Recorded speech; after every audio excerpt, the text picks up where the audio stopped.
Let's talk about the time that the United States Supreme Court ruled that a slave gaining their freedom was unconstitutional. I'm Andre, and this is Blackity Black History, the Dred Scott decision. This is Dred Scott, a black man born a slave in Southampton, Virginia sometime around 1799. In 1818, his owner, Peter Blow, took him to Alabama, and then they settled in St. Louis, Missouri, which were both slave states. His owner unexpectedly died in 1832, and he was purchased by a man named Dr. John Emerson.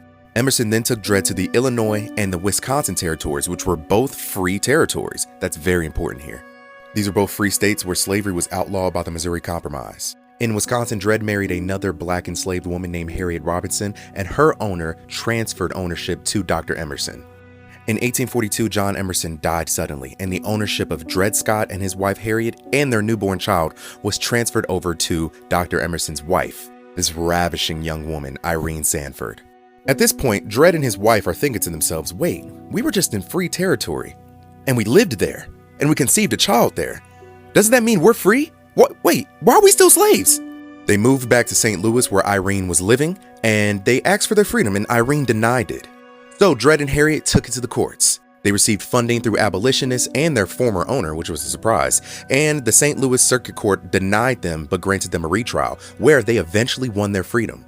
Irene didn't like this and appealed their decision to the Missouri Supreme Court, where she won. And Dred Scott and his wife, in what took a hell of a lot of courage, in 1854, took it to the Supreme Court. The Supreme Court, led by Chief Justice Robert Taney, heard their case. Robert was a born Southern aristocrat.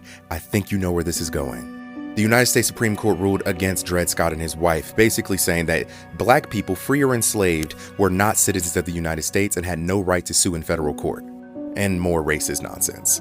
By the time the decision was handed down, it was May of 1857, and Irene had remarried.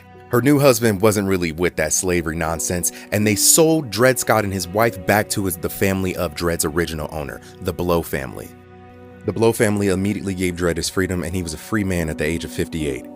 Unfortunately, his freedom was very short-lived. He died about 13 months later at the age of 59 of tuberculosis.